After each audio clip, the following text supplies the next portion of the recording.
Hey guys, Felix here. Do you ever feel like your chord progressions are always the same? Like you always use the same cadence? Like your songs are not spicy enough?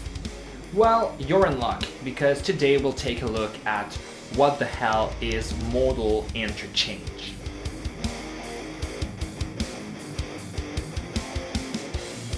Okay, so before diving into the subject, you really need to understand the difference between relative and parallel keys. The distinction between the two is super important for today's notion. A key that's a relative to another key has the same exact notes in it as the original, but resolves on another root. So, for example, the C major scale and the A minor scale both have the same notes, but one resolves on a C and the other one resolves on a A. And a key that's in parallel to another won't necessarily have the same notes, but will resolve on the same root. For example, the C major scale, the C minor scale, and the C mixolydian scale all resolve on a C. That's why they are parallel keys. They all start and end at the same points. Also, in my video on secondary dominant chords, I talked about how you could modulate using those chords. But I didn't mention the difference between tonicizing and modulating, which is super important. Modulating means that you change keys for a long period of time, while tonicizing means that you change keys for a brief moment.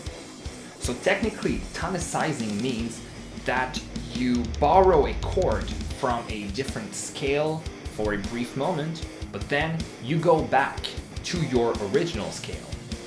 And that, my friends, is exactly what modal interchange is all about. You simply take a chord in your chord progression and you replace it with its counterpart in a parallel key.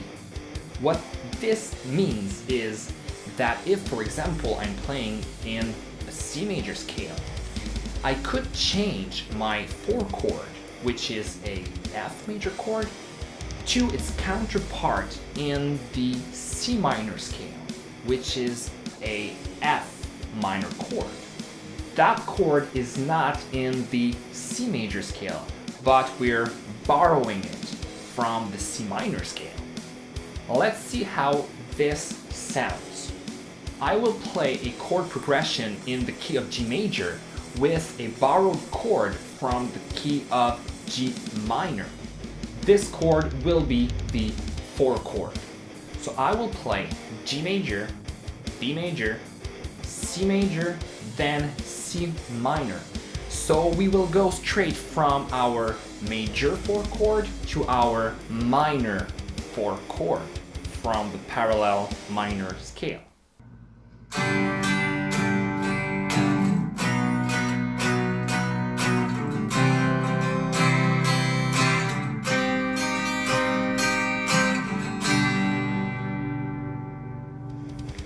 Did you hear how even if we're in the key of G major, that minor 4 chord was still leading us back to our tonic, even if it's not in the scale?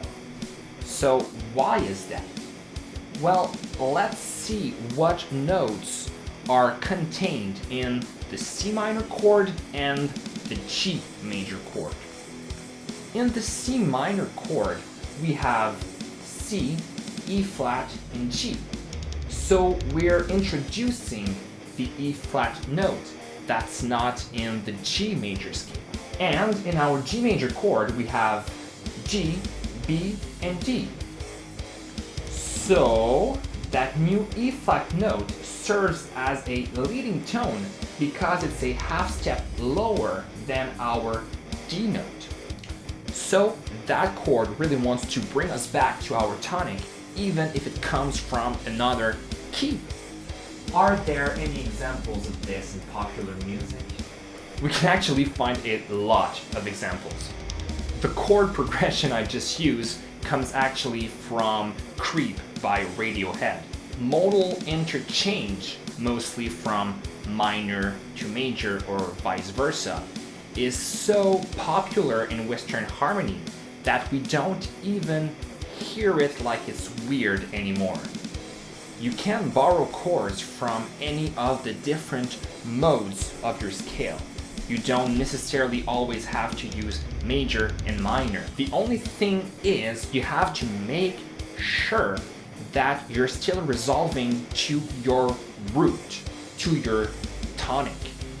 What I mean is, let's say that I have a simple 2-5-1 chord progression in the key of C major. So we have D minor, G, and C. If I wanted to change my D minor to its modal counterpart in the C Lydian scale, I would get a D major chord. And suddenly, it wouldn't feel like my chord progression is in C anymore. Simply because, well, that relation between the D major and the G major would be stronger, and it would feel like we're in the key of G major. Toto, I have a feeling we're not in Kansas anymore.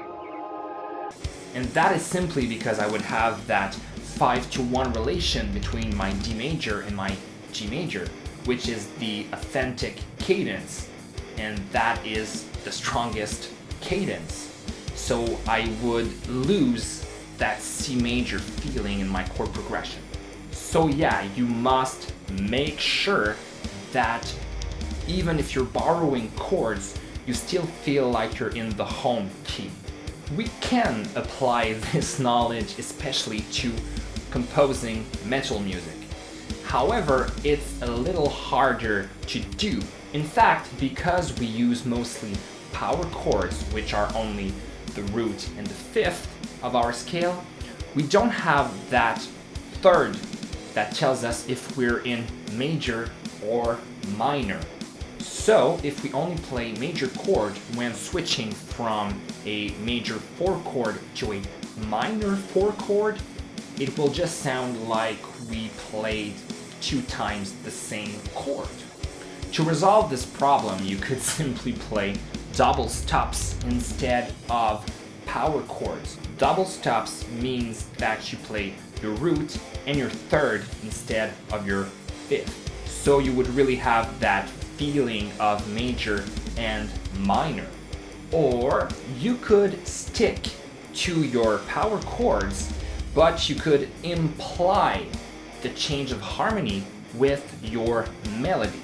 What I mean is, if I'm playing a C power chord for 2 bars, I could play a melody that's using an E in it for my first bar, and then I could introduce an E flat in my second bar.